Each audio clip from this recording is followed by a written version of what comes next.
नमस्कार दोस्तों, स्वागत है आप सभी लोगों का एक बार फिर से तैयारी कर लो चैनल में। दोस्तों हम यहाँ आज बात करेंगे हिंदी साहित्य का जो इतिहास लेखन है उस पर चर्चा करेंगे। तो दोस्तों किस तरह से हिंदी साहित्य का इतिहास हमारे समकक्ष आया, तो उस पर ए टू जेड हम यहाँ चर्चा करने वाले हैं। और दोस्तों एक बात कहूँगा कि अगर आपने पिछली वीडियोज़ नहीं देखी हैं जो कि टीजीटी पीजीटी की तैयारी चल रही है ऑनलाइन, यूजीसी नेट जेआरएफ की ऑनलाइन जो क्लास चल रही हैं, तो आप चैनल के प्लेलिस्ट में जाएं। टीजीटी पीजीटी 2021 के नाम से प्लेलिस्ट दी हुई है, उसको ज़रूर से ज़रूर देखें क्योंकि उसमें डिटेल में हिंदी साहित्य को समझाया गया है। तो चलिए दोस्तों शुरुआत करते हैं हिंदी साहित्य का इतिहास लेखन। सबसे पहले जो नाम यहाँ आता है गारसा दा तासी का आता है। गारसा दा तासी एक फ्रेंच विद्वान थे तथा इन्होंने अपने हिंदी साहित्य का इतिहास फ्रेंच भाषा में ही लिखा था और इनका जो ग्रंथ था उसका नाम था इस्तवार दा ला लेत्रेतुई एंदोई ए हिंदुस्तानी। इस नाम से इन्होंने अपना हिंदी का पहला, हिंदी साहित्य में अगर भारत की बात करें तो हिंदी साहित्य का पहला इतिहास ग्रंथ लिखा गया, जो कि लिखा था किसने? गारसा दा तासी ने फ्रेंच भाषा में लिखा था। इसका जो प्रथम संस्करण है वो 1839 में तथा द्वितीय संस्करण जो है वो 1847 में प्रकाशित हुआ था। फिर गारसा दा तासी ने अपने ग्रंथ में लगभग 738 कवियों का वर्णन किया था, जिसमें लगभग 72 कवि हिंदी भाषा के थे।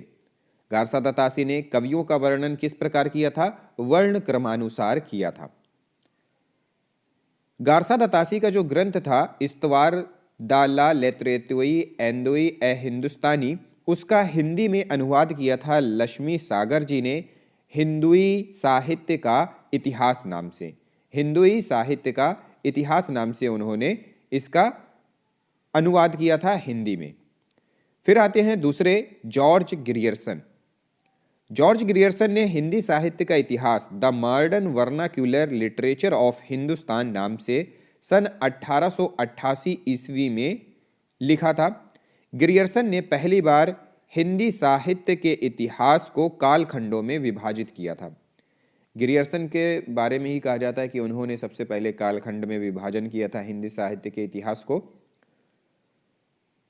और वास्तविक ग्रंथों में ग्रियर्सन को ही हिंदी साहित्य का पहला, मतलब जितने भी ग्रंथ हैं उनमें हिंदी साहित्य का अगर पहला ग्रंथ की बात की जाए तो यही the modern vernacular literature of Hindustan George Grierson के ग्रंथ को ही माना जाता है। इसमें सबसे पहले काल विभाजन हुआ था और दूसरी चीज़ की इन्होंने जो काल विभाजन किया था वो काल क्रमानुसार था।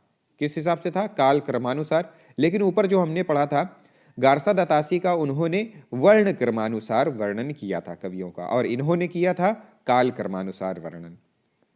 तो चलिए आगे चलते हैं।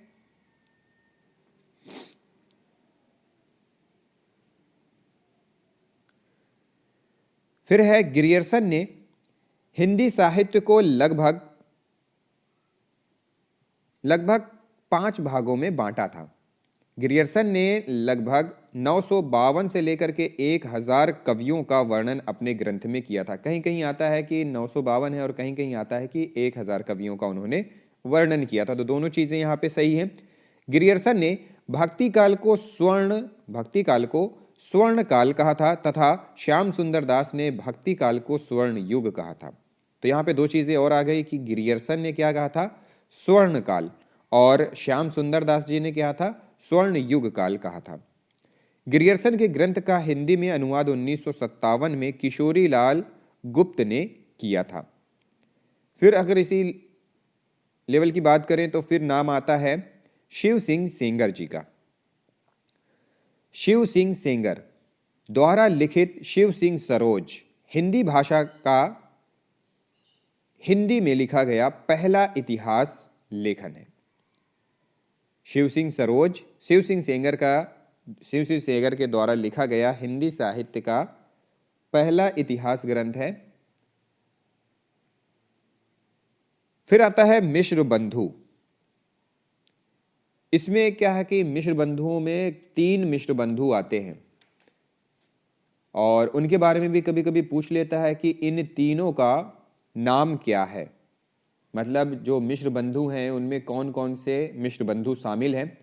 तो इसमें नाम है गणेश बिहारी, श्याम बिहारी और सुखदेव बिहारी। ये तीन भाई हैं और इन्हीं तीनों को मिश्र बंधुओं के नाम से जाना जाता है। फिर बात आती है, इन्होंने 1913 ईस्वी में मिश्र बंधु विनोद नामक ग्रंथ लिखा। कब लिखा था इन्होंने? 1913 के समथिंग इन्होंने मिश्र बंधु विनोद लिखा था। और इसका जो, जैसे कि मिश्र बंधु विनोद में क्या थे, 4 भाग थे। जो पहले से लेकर के 3 भाग थे वो 1913 ईस्वी में, यहाँ पे लिखा हुआ है देखिए, पहले से लेकर के जो 3 भाग थे वो 1913 ईस्वी में प्रकाशित हुए, लेकिन जो चौथा भाग था वो 1934 ईस्वी में प्रकाशित हुआ था। इन्होंने लगभग 5000 कवियों का वर्णन किया है। तो ये प्रश्न भी कई बार पूछा गया है कि मिश्र बंधुओं ने अपने मिश्र बंधु विनोद में लगभग कितने कवियों का वर्णन प्रस्तुत किया है? तो 5000 कवियों का वर्णन प्रस्तुत किया है। हिंदी साहित्य के इतिहास को इन्होंने 8 भागों में विभाजित किया है। मिश्र बंधु ने कवियों के सापेक्षित महत्व का वर्णन प्रस्तुत किया है। तो मिश्र बंधु विनोद जो ग्रंथ है मिश्र बंधुओं का, उसके 4 भाग थे। पहले 3 भागों का जो प्रकाशन था वो 1913 में, और जो चौथा भाग था उसका प्रकाशन 1934 ईस्वी में हुआ था। और इसमें लगभग 5000 कवियों का वर्णन प्रस्तुत किया गया है। आगे देखते हैं।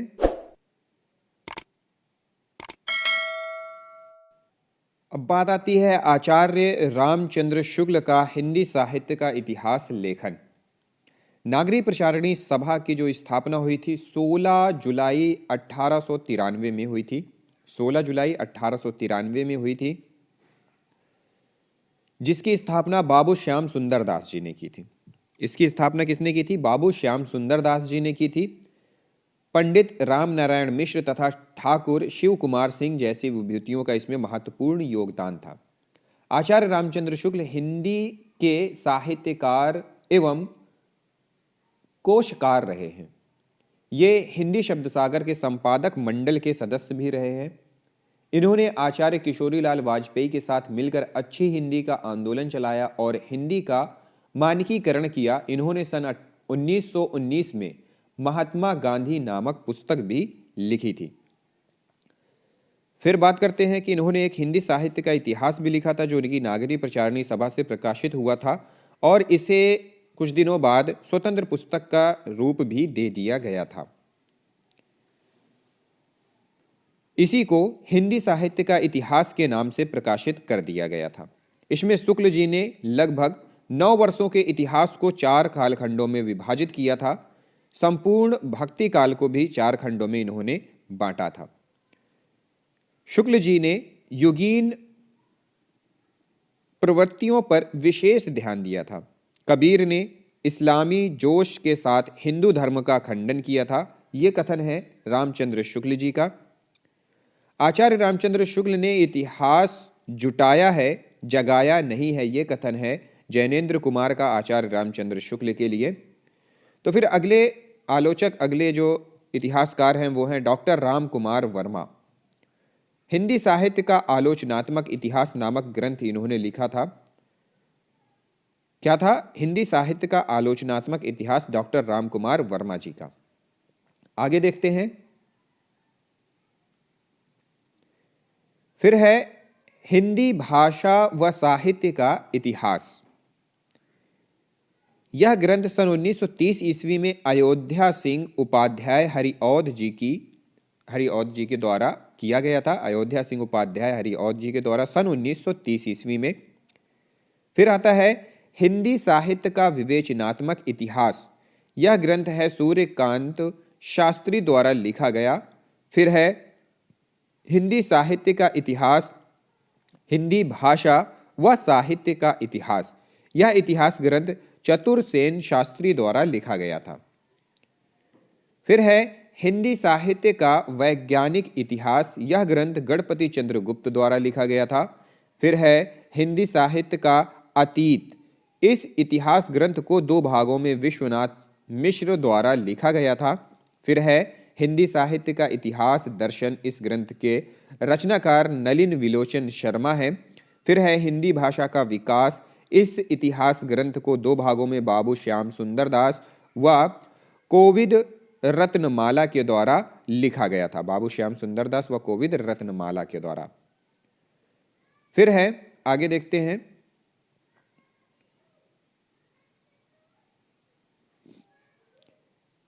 इसमें केवल भक्ति काल तक का इतिहास है। रामकुमार वर्मा ने संपूर्ण ग्रंथ को प्रकरणों में बांटा है। पहला चारण काल, संधि काल, राम काव्य, कृष्ण काव्य, प्रेम काव्य, भक्ति काव्य, भक्ति की अनुक्रमणिका।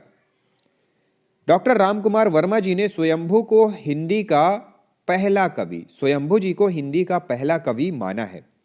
डॉक्टर धीरेन्द्र वर्मा, इन्होंने हिंदी साहित्य का संपादन किया तथा इसमें 3 कालखंडों का वर्णन किया, आदिकाल, मध्यकाल और आधुनिक काल में। फिर है इतिहास संबंधी अन्य महत्वपूर्ण ग्रंथ। पहला है हिंदी साहित्य का वृहद इतिहास। काशी नागरी प्रचारणी सभा से इसका संपादन किया गया था। इसमें हिंदी साहित्य को 16 भागों में बांटा गया था। इसका प्रकाशन भी 16 भाषाओं में किया गया था।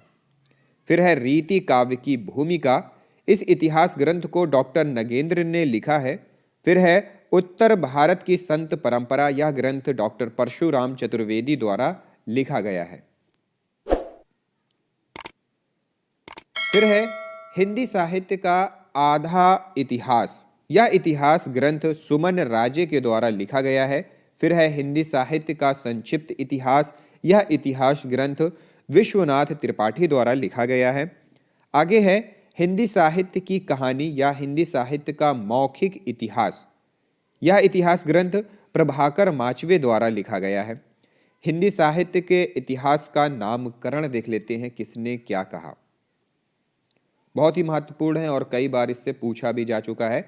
आदिकाल का नामकरण अगर देखें तो चारण काल कहा है गिरियर्सन ने, प्रारंभिक काल कहा है गणपति चंद्र गुप्त ने, वीर काल कहा है विश्वनाथ प्रसाद मिश्र ने, अपभ्रंश काल कहा है धीरेन्द्र वर्मा ने, सुमन राजे ने कहा है आधार काल, वीर गाथा काल कहा है आचार्य रामचंद्र शुक्ल ने, आदि काल कहा है हजारी प्रसाद और रमाशंकर शुक्ल रसाल ने, सिद्ध सामंत काल कहा है राहुल सांकृत्यायन ने।